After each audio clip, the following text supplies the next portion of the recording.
Pagiku cerah, matahari bersinar, ku gendong tas merahku di pundak.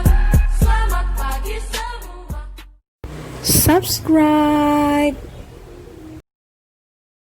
Assalamualaikum warahmatullahi wabarakatuh. Apa kabar anak-anakku semuanya? Semoga kalian selalu dalam lindungan Allah Subhanahu wa taala. Kembali lagi pada YouTube channel kita. Kali ini pembelajaran fikih ibadah untuk kelas 3. Sebelum memulai pembelajaran pada hari ini, mari sama-sama kita membaca basmalah.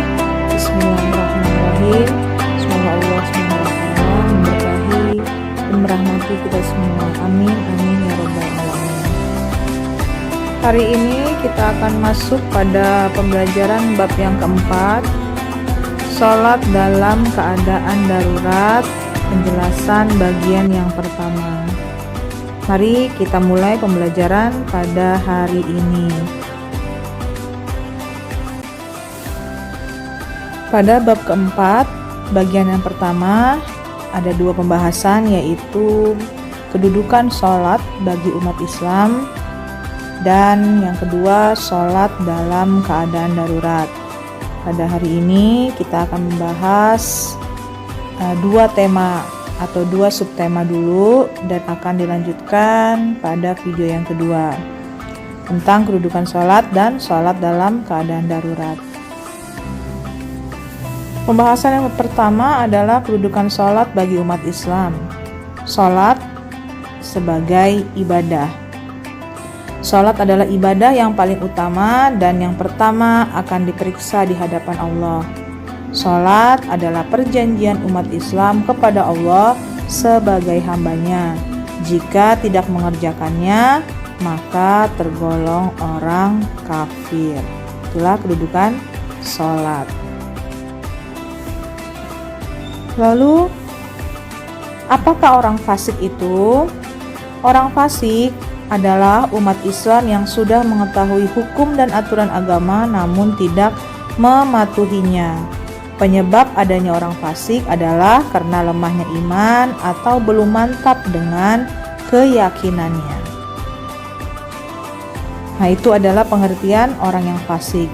Lalu selanjutnya adalah orang munafik. Apa itu orang munafik? Orang munafik adalah orang yang tidak mempunyai pendirian dalam beribadah. Jika dia sedang bersama orang yang sedang sholat, maka dia sholat. Namun jika sedang bersama orang yang tidak sholat, maka dia pun tidak akan mengerjakan sholat. Nah, itu makna orang munafik. Nah, kebalikan dari orang fasik dan munafik adalah istiqomah. Istiqomah artinya kuat atau kokoh. Umat Islam yang istiqomah adalah umat Islam yang kuat imannya dan bersungguh-sungguh dalam beribadah. Orang yang istiqomah akan melaksanakan ibadah dengan baik dan benar serta sungguh-sungguh. Nah, ini makna dari istiqomah. Nah, semoga kita termasuk orang yang istiqomah, bukan termasuk golongan orang fasik ataupun orang munafik. Pentingnya sholat. Karena sebagai ibadah yang utama, maka sholat harus dikerjakan dalam keadaan apapun. Allah memberikan kabar gembira bagi umatnya yang rajin sholat, namun juga memberikan ancaman bagi orang yang meninggalkan sholat.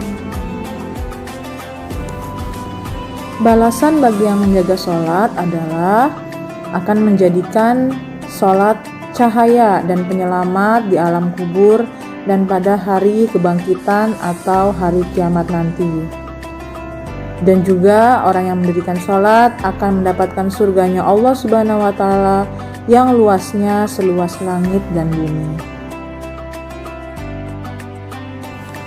Sedangkan ancaman bagi yang tidak melaksanakan sholat terdapat pada Quran surah Al-Maun ayat 4 sampai dengan 5 yang berbunyi, A'udzubillahi minasyaitonirrajim, Bismillahirrahmanirrahim. Fawailul lil musallin alladzina hum an salatihim sahun. Yang artinya adalah